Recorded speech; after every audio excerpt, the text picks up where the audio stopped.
চারটে সুন্নত। কয়টা?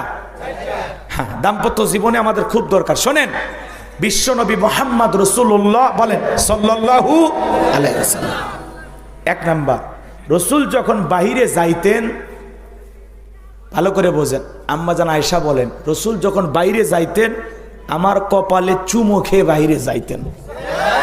সুবহানাল্লাহ, জোরে বলবেন না? তাহলে স্ত্রীর কপালে চুমো খেয়ে বাইরে যাওয়া এটাও রসুলের সুন্নত। সুবহানাল্লাহ বলেন। হাসেন না, হাসেন না, এটা ইসলাম। ইসলামের ভিতরে সৌন্দর্য আছে, লজ্জা নয়, জানতে হবে। কথা কয় নাকি? বাঁচতে হলে হ্যাঁ, স্ত্রীর কপালে চুমা খাওয়া এটা রসুলের সুন্নত। কথা কি বুঝতে পারছেন? তাহলে আপনি যদি আপনার বিবিকে চুমো খেয়ে বাহিরে যান, আপনি কি আপনার স্ত্রীর কথা ভুলতে পারবেন?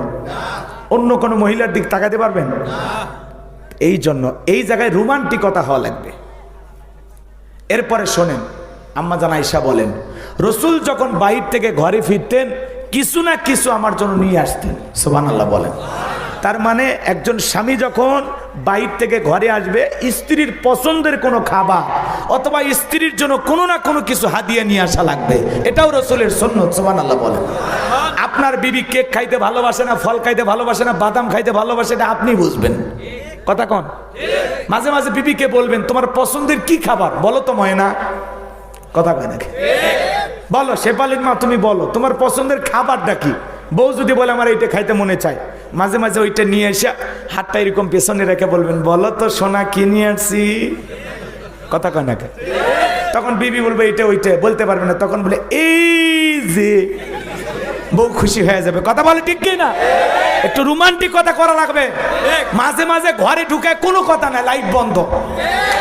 বউ যদি বলে লাইট বন্ধ করলে কেন, কয় তোমার মতো সুন্দরী বউ থাকতে ঘরে লাইট লাগে। আল্লাহ জীবনে কিছু দেখ আর না দেখ একটা বউ দিছে রে। কথা বউ খুশি হয়ে যাবে। কথা কন ঠিক কিনা?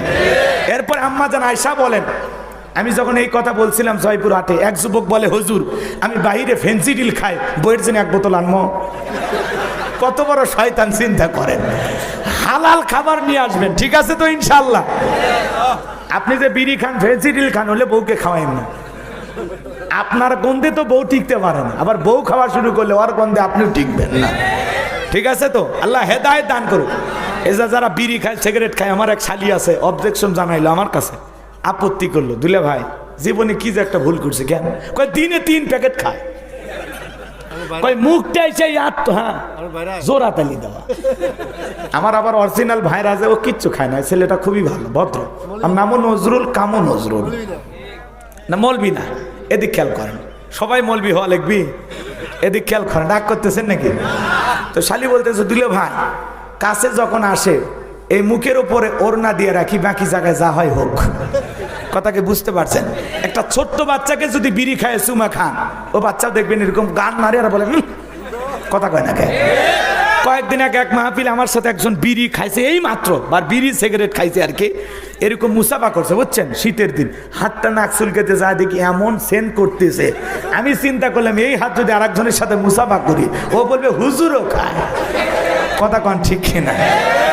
এ যারা বিড়ি সিগারেট খায় দেখবেন ওদের পাঞ্জাবি থাকলে পুড়ে পুড়ে শেষ, শার্ট থাকলে পুড়ে পুড়ে শেষ, চাদর থাকলে পুড়ে পুড়ে খইসালা। আর যদি চাদর পাঞ্জাবি খইসালা হয়, ভিতর হচ্ছে আতা সালা। কথা কন ঠিক কিনা? আল্লাহ হেদায়েত দান করুক, জোরে বলেন আমিন। এ যুবক বস বাবা, বস, দোয়া করে যা বাবা, শেষ ভালো যা, সব ভালো তার। বসেন সবাই বসেন, এখনই দোয়া। 3 নাম্বার আম্মা জান আয়েশা রাদিয়াল্লাহু তাআলা বলেন, এদিক শোনেন, আম্মা জান আয়েশা বলেন বিশ্বনবী আমার উরুর ওপরে মাথা রেখে কোরআন তিলাওয়াত করতেন। সুবহানাল্লাহ বলবেন না? স্ত্রীর রানের ওপরে মাথা রেখে নবীজি কোরআন তিলাওয়াত করতেন। তাহলে এই সুন্নত অন্তত জীবনে একবার আমল করার দরকার আছে না নাই? আপনি যেই সূরা পারেন একদিন পরে সুন্নত আমল করবেন। বাড়ির আগিনাটা, ঘরটা যদি বড় হয়, বিবিকে মাঝে মাঝে রাতের বেলায় বলবেন চলো আজকে দৌড়ের প্রতিযোগিতা করি। বিবির সাথে রসিকতা করা লাগবে, সময় দিতে হবে, ভালোবাসা দিতে হবে। কথা বলেন, রাগ করেছেন মনে হয়? যাই হোক, আর বাড়াবো না, আপনারা কষ্ট পাচ্ছেন। অনেক চাচা মনে মনে ভাবতেছে ভাতিজে এই ওয়াজি করবে, আরো 30 বছর আগে আসলে না তোমার চাচির সাথে জীবনটা ভালোই চলতো। চাচারা মন খারাপ করতেছে, বয়স হয়ে গেছে, চাচা যা আছে জীবনে ওইটা নিয়ে শুরু করেন। আল্লাহ কবুল করেন, জোরে বলেন আমিন। আমি আর কথা বাড়াবো না, শোনেন। শেষে স্ত্রীদেরকে একটা বলে যায়, মা বোন আছে না, দেখেন স্বামীকে কত ভালোবাসা দিতে হবে। বিশ্বনবী আম্মাজান আয়েশাকে বলতেছেন, আয়েশা আমার একটু তাড়াতাড়ি গোসলের ব্যবস্থা করো।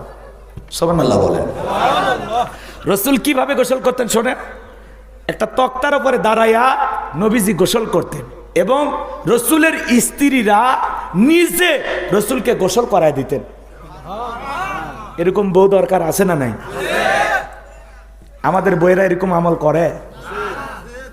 হ্যাঁ, একটা স্বামী তাকে যদি স্ত্রী আদর করে গোসল করায় দেয়, এর ভিতরে যে কত ভালোবাসা এটা বউ বোঝে না। হ্যাঁ, যাই হোক, ও কি বলে আমি বুঝি। ও মারবেন, বউরে মারবেন? ও বউ আপনারে মারে? আপনাকে যে বউ মারে, আপনি কি পুরুষ না অন্য কিছু? শোনেন শোনেন, এলাকায় এক মহিলা, শেষ কথাটা বলে দে, কথা বললো দেখে 1 মিনিট বলি, রাগ করছেন? এলাকার এক মহিলা স্বামী রাতের বেলা খালি বলছে, বেশি কথা বলে তোর গলা টুটি চেপে ধরে তোকে মারবো। মারেনি, ধরেও নি। পরের দিন সকালবেলা থানায় যায় স্বামীর নামে নারী নির্যাতনের মামলা করছে। কথা ভালো করে বোঝেন। আবার ওই একই এলাকার লোক রাতের বেলায় বউ বুকের উপর সরে স্বামীর গলা চেপে ধরছে, এমন ভাবে গলাতে ছাঁচি মারছে, আর জীবন যাবি, কোনো মতে বইয়ের হাত পাও ধরে বেঁচে যাচ্ছে। পরের দিন থানায় যায়, বলে ভাই আমার বউ আমার ওপরে অনেক রাতের বেলা নির্যাতন করছে, আমি কোনো মতে জানটা নিয়ে আসছি। পুলিশ তখন বলে, তোর বউ তোক মারে, তুই কি হিজড়ে? কথা কন না কে? তার মানে এদেশে নারী নির্যাতনের মামলা হয়, পুরুষ নির্যাতনের কোনো মামলা নেই। ভাই, বউকে পিটানো স্বামীও আছে। মাঝে মাঝে দেখবেন বউকে এমন পিটায়, যতক্ষণ না বাপ ডাকবি ততক্ষণ ছাড়বো না। কি বদমাইশ! বউরে ভালোবাসাতে বাপ ডাকার জিনিস এমনি তৈরি হবে। কথা কন না কা? মানুষজন কয়, এই বউরে এমন ভাবে পিটাস, কয় পিটাবো না, এই বেহা নারীর বাবা আমাকে 1.5 লক্ষ টাকা দেওয়ার কথা, মাত্র 1 লাখ টাকা দিছে, এখন আমি শ্বশুর বাড়ির থেকে 50,000 টাকা পাই, মনে হয় হাল খাতার টাকা পাই। যৌতুকের জন্য যারা বউকে পিটায় এরা হলো ছোট লোক, এদের কোনো চরিত্র নাই। শ্বশুর বাড়ির টাকার উপর এত লোভ কেন? নিজে রোজগার করতে পারিস না? ভালো হয়ে যায়। শ্বশুর বাড়িতে মোটর সাইকেল নিয়ে ঘুরিস, ভালো হয়ে যায়। আল্লাহ যুবক হেদায়েত দান করুক, জোরে কোন আমিন। শোনেন, আম্মাজান গোসলের ব্যবস্থা করলেন। বিশ্বনবী তাকায় দেখেন তার গোসলের পানির সাথে রক্ত ভেসে যায়। দেখে বলে, আয়েশা তাকায় দেখো তো আমার দেহের কোনো জায়গায় কেটে গেছে কিনা। বিশ্বনবীর প্রিয়তম স্ত্রী আম্মাজান আয়েশা দেখে বলেন, নবী গো, আপনার শরীরে কোনো আঘাত লাগে নাই, কোনো জায়গায় কেটে যায় নাই, এই রক্তটা আমার কেন? বলে, নবী আপনি তাড়াহুড়ো করে গোসলের ব্যবস্থা করতে বললেন।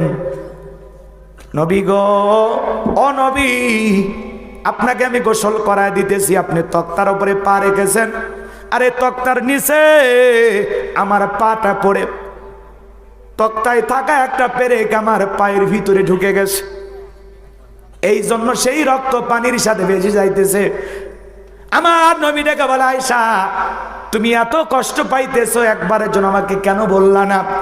দেখে বলে, নবী গো, আপনি গোসল করতেছেন, আপনি রহমাতুল লিল আলামিন, আমার যতই কষ্ট হয় ওই পেরেকটা আমার পায়ে কেন, আমার কলিজায় যদি ফুটতো, তারপরেও বিশ্ব নবীর আরামের গোসলে আমি ডিস্টার্ব করতাম না।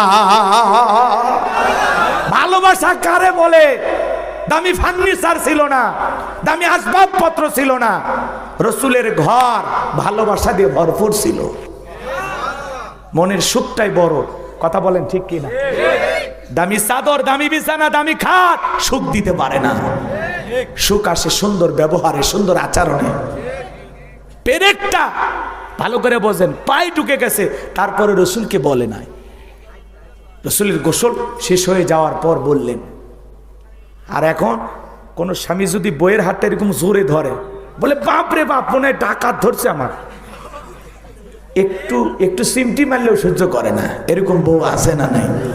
মা বোনদেরকে আল্লাহ হেদায়েত দান করুন, জোরে বলেন আমিন। ওয়া আখিরি দাওয়ানা আনিল হামদুলিল্লাহি রাব্বিল আলামিন।